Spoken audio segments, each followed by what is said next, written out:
For the second consecutive home game, the Broncos lose on a last-second field goal. The final here today at Empower Field at Mile High, 26-24. The Broncos fall to the Jacksonville Jaguars. Hello, and thank you for joining us here on the Broncos live post-game show. I'm Phil Milani alongside Steve Atwater. We'll be joined by Matt Boyer inside the Broncos locker room in just a second. Plus, we'll hear from head coach Vic Fangio at the podium. But, Steve, it's hard to believe it felt a little like deja vu there at the end. Yeah, it felt a lot like the Chicago Bears game where we were up and had a lot of excitement, and then the Jacksonville Jaguars got the ball back, was able to drive the length of the field and get in position to kick the field goal.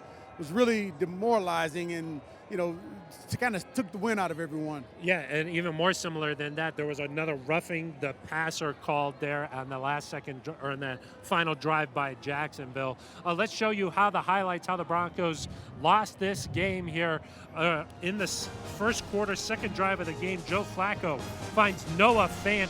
Fant goes 25 yards for his first career touchdown, jumps into the stands. It's the longest touchdown by a tight end for the Broncos since 2017.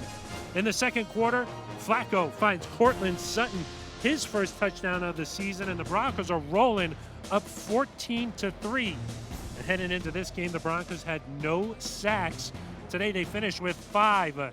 They come in bunches. Bradley Chubb gets on the board there, and then Von Miller had 2 of his own. This one, the 100th of his career.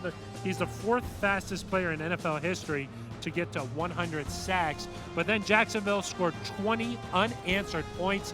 The final drive of the game for the Broncos, they go all the way down the field. Sutton, an 8-yard touchdown. The Broncos go up 1, but then they could not hold it like we mentioned. Jacksonville drives down the field and scores a last-second field goal.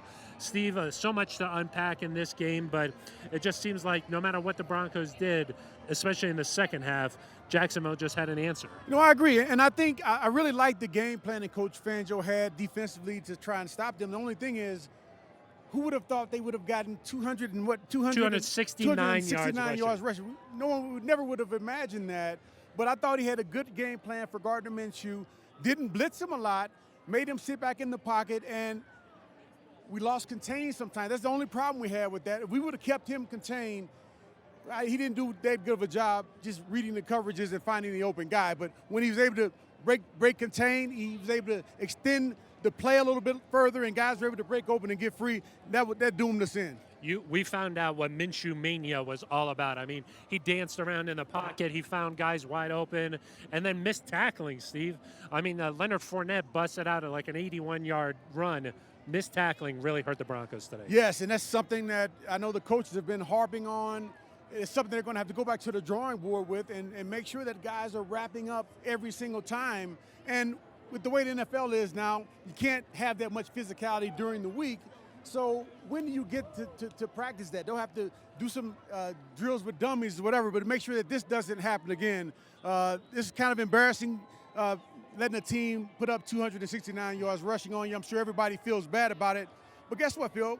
It's like I said, if we lose this game, we got to go back to the drawing board. We cannot call it a season. It's not over with.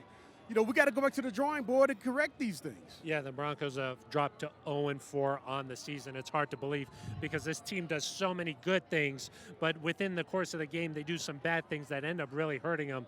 The Broncos were rolling. It was 17-3. The Broncos had the ball right before halftime. Joe Flacco throws an interception, and it seems like things really changed after that. Yeah, I think they got a field goal out of that, but coming out the second half, I felt like we were just a little bit flat, and they got some momentum, and it was hard. Once that momentum got going, it was very difficult for us to get back in control of the momentum. Jacksonville started the second half with a 10-minute-plus drive. They just went all the way down the field, converted, and that really took the sail out of the Broncos' wins too, because that Broncos offense really didn't see the field for a long time. Yeah, that's not good. When the offense wants to be on the field, you want to get your defense on and off the field as quickly as possible. When offenses have those long drives against you, it wears you down for one, and then it also makes your offense, the guys on the sidelines, getting cold. Vic Fangio inside the Broncos locker room right now, delivering a message to his team at 0-4. How do these guys continue to just come back and give it all their all every week? Well, number one, you're getting paid to do that. Number two, again, the season isn't lost. There are some good things that came from this game. Again, Noah Fant getting able to get into the end zone. Emmanuel Sanders looked awesome. Joe Flacco, I thought, did a good job of spreading the ball around. The running game was going. We didn't get as many rushes as we would have liked, but everything was going well. Defensively, though, we have to improve on the run defense. We cannot give up 269 yards rushing. Well, let's go inside a very disappointed Broncos locker room. Matt Boyer standing by with Noah Fant. Thanks, Phil. Noah, a tough game. How hard is it to separate, the fact that you scored your first NFL touchdown from the end result? Take me through that play. Yeah, I mean, for me, it's not hard at all. We still lost the game, which sucks. And, that was a good play in the first quarter. But as we kept going, we weren't putting points on the board. So that's what we got to focus on. We can't focus on, the plays that we did score. We got to focus on scoring more. So it sucks, but, we just got to get back to it. You guys got a divisional game next week. How quickly do you guys turn the page? How do you turn the page?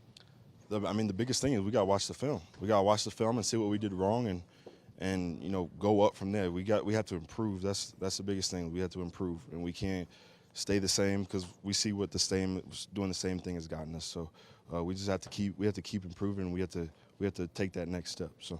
No, appreciate your time. Yep. All right, Phil, back to you. Thank you very much, Matt. Yeah, you could hear it in Noah Fant's voice there. It's a little bit dejected. He had his first touchdown, though, of his career, an exciting moment for a very promising player for this Broncos team. But like he said, this sucks. Yeah. They're 0-4. They got to turn the page real quickly here. The positive side of this is that there's no team that's really run away in the AFC just yet. Only 3 teams in the AFC have a better than 500 record. Yeah, that's positive. I think we're still in it. But mentally, the guys have to feel that. They got to know that we're this close, and they got to continue to come to work, continue to work hard, try to keep a positive attitude. I know it gets difficult when you're in trying situations like this, but the most important thing for them is to make sure that their mindset is strong and that they know that they can win. And it's not just that they're 0-4, but it's the way that they're losing some of these games, too. The last-second field goal, it's just so demoralizing because you think that you have the victory. No, you're right. You're right.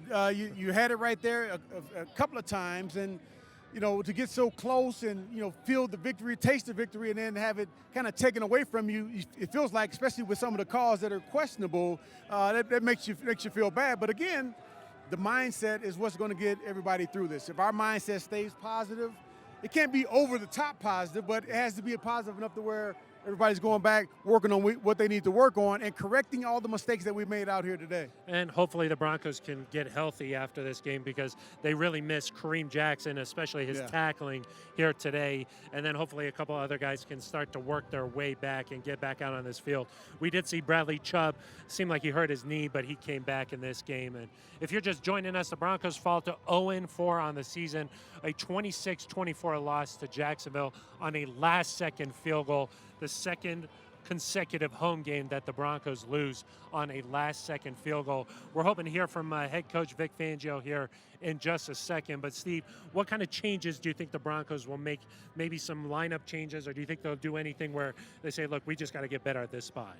Well, I think most of our guys just got to get better and execute better. They may make some changes if they look and see that guys aren't playing up to their potential. It's definitely possible. Where that would be, I don't know. I got to go back and take a deep dive into the film to be able to say, all right, well, this guy is playing way below his level. I think that would be warranted. But as of right now, I think it was a good effort, but just not good enough. And again, but the physicality on the defense has to increase in order for us to be able to stop these teams that are going to come in and try to run the ball against us. Yeah, 269 yards from Jacksonville on the ground against the Broncos today. Coming into the game, we were so focused on Bradley Chubb and Von Miller, no sacks. Both of those guys got on the board today. That was a positive sign. Right. We saw Cortland Sutton find the end zone. Emmanuel Sanders had a bunch of big catches. This team is making plays, but it's just not good enough to win sometimes, huh? Yeah, it's not good enough to win, but when you don't do the small things, and then, again, when teams are able to run the ball that effectively against you, I don't know many teams who've given up 269 yards and at the end of the day been able to go home and say, hey, we played a good game, we won. It doesn't happen that frequently. You got to stop the run and be really effective at stopping the pass, but stopping the run first, and we didn't do that tonight. Well, the Broncos fall 26-24 here on Sunday to the Jacksonville Jaguars.